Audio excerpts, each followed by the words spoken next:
Sudah 3 pekan Komaria merasa tak enak badan. Setiap pagi perutnya terasa mual, badannya terasa membesar.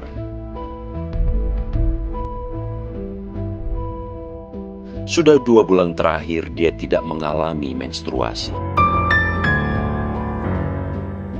Di kehamilannya yang ketiga ini, Komaria memang merasakan mual muntah yang hebat. Lebih hebat dari kehamilan pertama dan keduanya. Lantaran tak kuasa menahan rasa mual, tanpa pikir panjang, Komaria melontarkan kalimat yang dianggap merugikannya. Ya berangkat jarah, terus kan waktu ngidam itu sakit sampai hamil 7 bulan.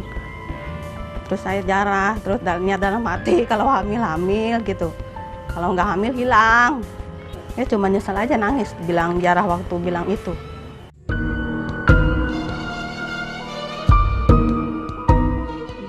Harapan Komaria pun pupus saat dia mendapati perutnya yang tiba-tiba mengempis.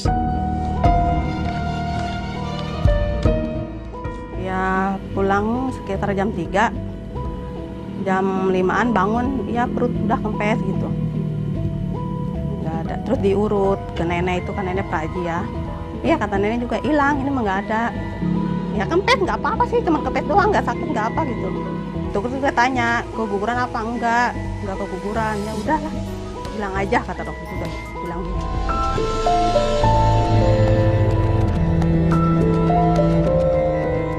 Hilangnya janin dari perut Komaria sontak membuat keluarganya kaget. 7 bulan mah memang adi urut kumiti sabulan 2 bulan 3 bulan ge bagus aya bae. Tanpi ka 7 bulan nanti tuh letik tah jadi ngerasa kumaneh nage jadi hampang gitu.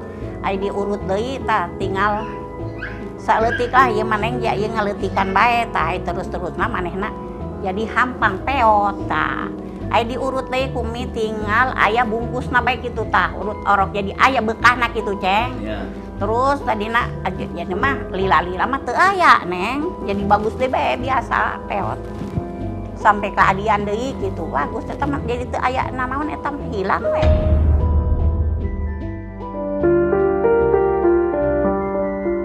Kasus janin hilang dalam kandungan memang menjadi fenomena yang misterius di tengah-tengah masyarakat. Sebagian masyarakat meyakini bahwa janin tersebut diambil jin dan berpindah rahim. Tapi dalam dunia medis, kejadian itu ada penjelasannya. Disebut dengan istilah pseudocyesis atau hamil semu. Jadi itu istilah awamnya adalah kehamilan palsu. Kalau istilah medisnya pseudocyesis.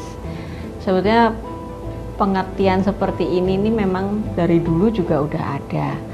Karena pada dasarnya orang itu mungkin sangat menginginkan kehamilan. Lalu dia merasakan tanda-tanda seperti orang hamil pada umumnya. Contoh, dia merasakan aku terlambat haid. Berarti aku hamil. Kedua, dia merasakan mual nih, ngidam. Lalu, perutku membesar. Nah, hal-hal itu memang mirip dengan kondisi orang hamil. Jadi dia semakin yakin bahwa dia hamil. Tetapi secara medis tidak bisa dibuktikan kebenarannya. Berdasarkan diagnosa kejiwaan, penderita pseudocyesis memiliki tingkatan mulai dari yang ringan, sedang, hingga berat. Pada tingkatan ringan, biasanya penderita pseudocyesis tidak perlu mendapat rujukan ke psikiater. Apalagi ada itu kasus pasien saya itu tahun lalu yang 2 orang malah menuduh dokternya bersekongkol. Ini memang dokternya tidak betul. Dia memang ada masalah dengan saya gitu. Dia memang tidak suka saya hamil gitu. Itu ya dalam tanda kutip. Artinya dia sudah berpikir tidak rasional. Menurut beberapa peneliti, pseudocyesis atau kehamilan semu disebabkan oleh pengaruh hormon dan kondisi psikologi seseorang. Tempat yang mengatur hormon yang mempengaruhi haid itu ada di otak. biasanya dikenal dengan bagian hipotalamus. Kebetulan banget hipotalamus itu berdekatan dengan pusat pengatur emosi pusat pengatur emosi pada manusia. Jadi kalau misalnya dalam keadaan tertekan sekali atau faktor psikologisnya begitu mendominasi, haid itu bisa tertunda. Contoh sederhana, kita mau menghadapi ujian, stres, mensnya mundur, itu bisa terjadi. Terus orang dalam keadaan depresi, berat, orang-orang di kamp konsentrasi itu bisa-bisa juga tidak mengalami haid. Nah, perempuan dalam keadaan misalnya sangat-sangat menginginkan kehamilan, misalnya perkawinannya terancam kalau tidak punya anak atau segala macam, itu kan depresi berat ya. Jadi akhirnya bisa terjadi, wah terlambat haidnya. Lalu itu dianggap hamil. Walaupun termasuk kasus langka, pseudocyesis sudah terjadi sejak zaman dahulu pada 300 tahun sebelum Masehi. Filsuf Yunani kuno Hippocrates pernah menyebutkan ada 12 perempuan yang percaya bahwa mereka sedang hamil. Dan itulah tugas psikiater, bagaimana memberikan edukasi kepada dia bahwa sebenarnya itu bukan kehamilan yang benar-benar hamil. Itulah yang dinyatakan bahwa itu kehamilan palsu atau pseudocyesis tadi.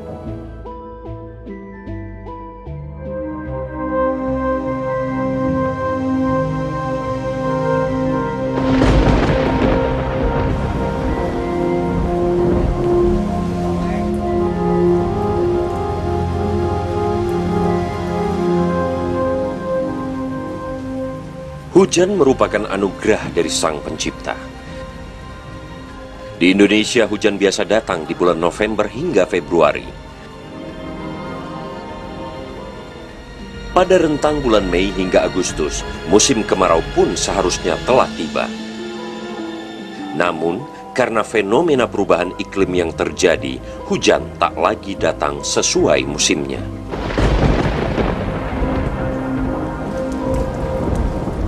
Di saat beberapa daerah di Indonesia telah kering kerontang, di wilayah lainnya justru basah diguyur hujan. Tapi tak selamanya hujan dinanti-nanti.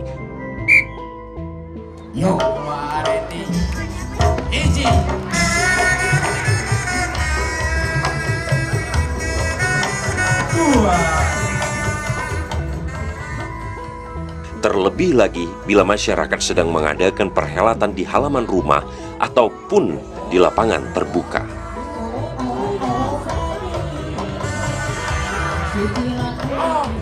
Hujan yang turun dapat segera merusak suasana. Untuk mencegah turunnya hujan, sebagian masyarakat Indonesia pun menggunakan jasa pawang hujan.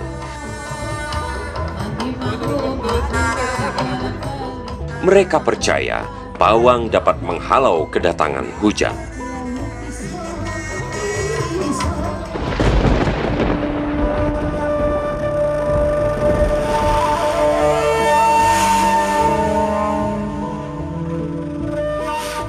Pawang hujan adalah sebuah profesi yang turun-temurun sudah ada sejak zaman dahulu hingga sekarang. Pawang hujan dipercaya mampu memindahkan hujan yang akan turun dari langit. Jadi maksudnya bukan kita menahan hujan, tapi kita meminta janganlah hujan diturunkan di sini, gitu. Jadi silakan dipindahkan, gitu. Antara angin, gitu kan? Anginlah yang bisa memindahkan, gitu. Jadi kita doa itu termasuknya sayupi angin. Percaya tidak percaya, tapi pawang hujan ternyata masih mendapatkan tempat dalam kehidupan masyarakat di Indonesia. Sebuah peran teramat penting yang sepertinya mustahil bila dilakukan oleh manusia.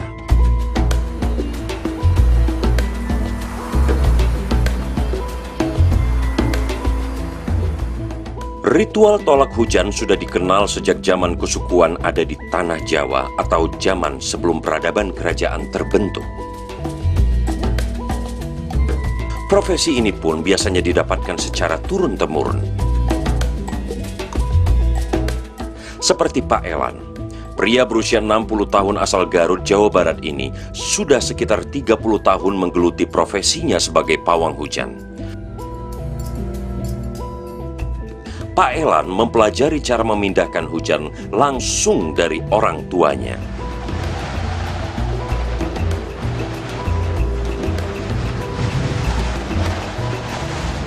Tapi rupanya, untuk menjadi seorang pawang hujan tidaklah mudah. Dibutuhkan beberapa syarat dan juga kemantapan jiwa untuk melakukan ritualnya. Diajarkan anak, atau saya di mana abdi, terus pemasihan disepuh, ditampi, terus dipergunakan, dilanjutkan sampai ke sana.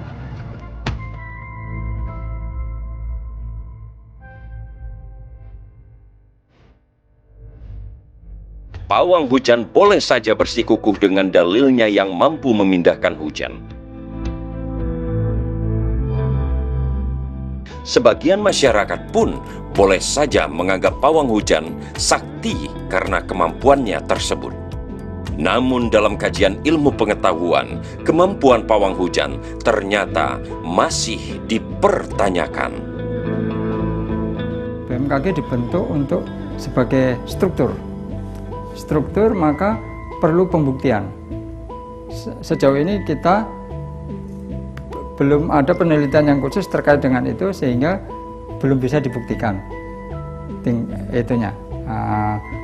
kepercayaannya. Jadi silahkan masyarakat yang menilai. Jadi gitu. Secara alamiah, secara struktur atau teknologi, kita bisa menggunakan teknologi memodifikasi cuaca. Meskipun sarana dan prasarannya membutuhkan effort yang cukup besar.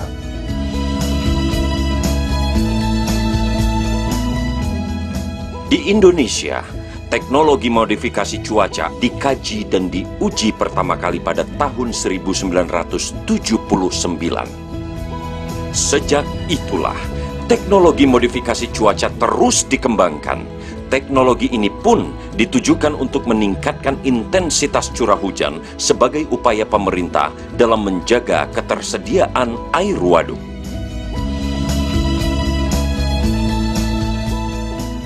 Jadi begini, dalam teknologi modifikasi cuaca itu kita kan intinya bagaimana memperlakukan awan agar dia berperilaku mirip yang kita kehendaki. Kalau kita ingin awan itu menghasilkan banyak hujan, maka kita terapkan teknologi modifikasi cuaca untuk menambah curah hujan. Kalau kita ingin dia sedikit hujan, kita juga lakukan yang sebaliknya.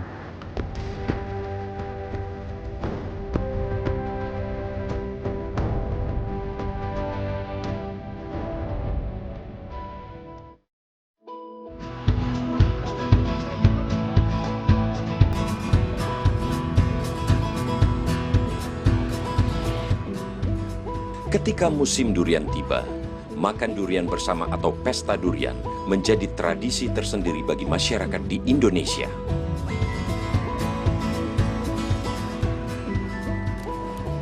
Salah satunya di kota Bukit Tinggi, Sumatera Barat. Setiap awal tahun, kota ini dibanjiri dengan buah yang rasanya sangat enak.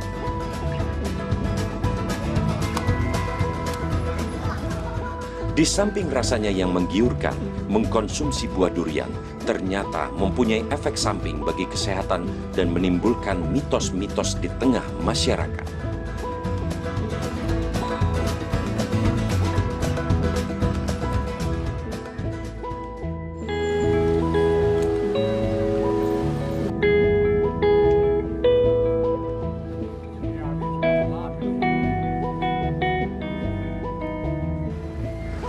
Anak mau makan durian, nan rancak, nan kunyang, nan lama rasanya. Nah, pilih sendirian, tidak bapak yang memilihkan.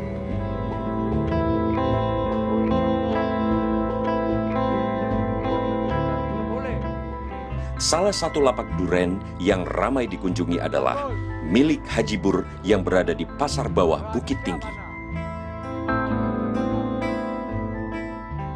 Di tempatnya, Para penikmat durian disuguhi berbagai jenis durian. Dari yang kuning dengan rasa manis atau putih dengan rasa sedikit pahit. Namun, karena terlalu nikmat, terkadang para penggila durian lupa diri dan mengkonsumsinya dengan berlebihan. Akibatnya, panas dalam dan sakit kepala pun kerap diderita. Konon, sakit kepala ini disebabkan oleh kandungan kolesterol yang tinggi pada buah durian.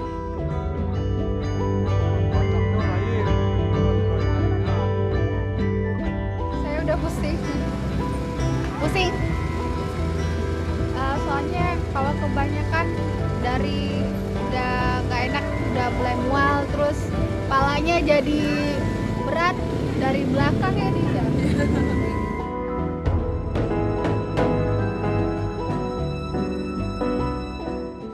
Faktanya, buah durian ternyata tidak mengandung kolesterol sama sekali.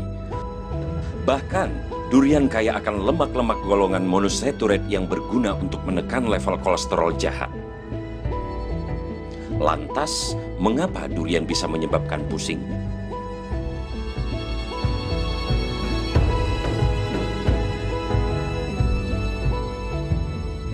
Sebenarnya durian ini kasihan. Dia selalu disalahkan tuh banyak hal. Untuk baunya yang kuat, penyebab kolesterol, penyebab darah tinggi. Sebenarnya itu kurang tepat. Mengapa kurang tepat? Karena sebenarnya kolesterol bukan berasal dari durian. Tapi itu akibat dari tubuh kita yang memang sudah mempunyai kolesterol tinggi. Dari makan hewan berkaki 4 misalnya, jeroan. Kalau kita punya kolesterol cukup tinggi, makan durian, itu akan memperparah, betul. Tapi bukan durian penyebab kolesterolnya. Ya, jadi banyak mitos yang mungkin banyak berlaku bahwa durian itu mengandung kolesterol. Padahal kenyataannya durian itu mengandung kolesterolnya 0. Jadi kalau pusing ada dua kemungkinan. Yang kemungkinan pertama itu adalah bahwa karena durian itu mengandung karbohidrat yang cukup tinggi dan mengandungan juga sebagian sudah jadi gula dan itu mudah sekali terfermentasi. Sehingga dia akan muncul jadi alkohol. Nah, alkoholnya itulah yang barangkali beberapa orang kalau minum itu alkohol juga kan pusing.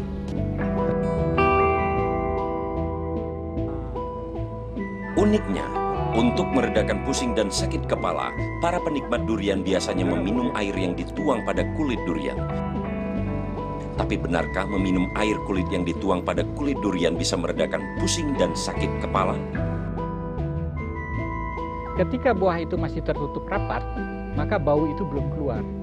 Ketika buah itu jatuh karena masak dari pohon, dia akan retak di ujungnya, dan dari situlah memancar bau durian yang kuat. Nah, selama dia masih tertutup rapat, maka di dalam juring ini terdapat lapisan lilin yang sebagai lawan dari bau durian itu. Dia bisa menyimpan bau durian itu, kedap bau. Tapi ketika dia terbelah, maka bau itu keluar. Nah, lapisan lilin ini yang kalau kita beri air, kemudian kita gosok sedikit supaya terlepas, kita minum atau kita pakai untuk cuci tangan, itu akan mengurangi bau durian itu dengan drastis.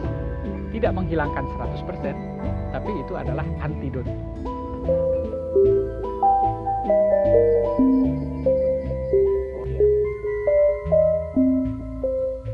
Sebagian masyarakat percaya, bila rasa pahit pada buah durian berbahaya bagi kesehatan, khususnya pada ibu hamil.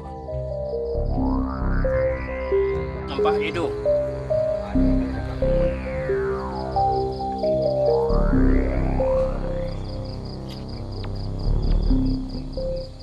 Boleh makan tapi tidak boleh banyak. Kalau banyak nanti keguguran. Nah, itu. Nah, itulah kira-kira kalau banyak masalah makan durian di Aksiko. Jadi mencoba-coba boleh, tapi kebanyakan tidak boleh.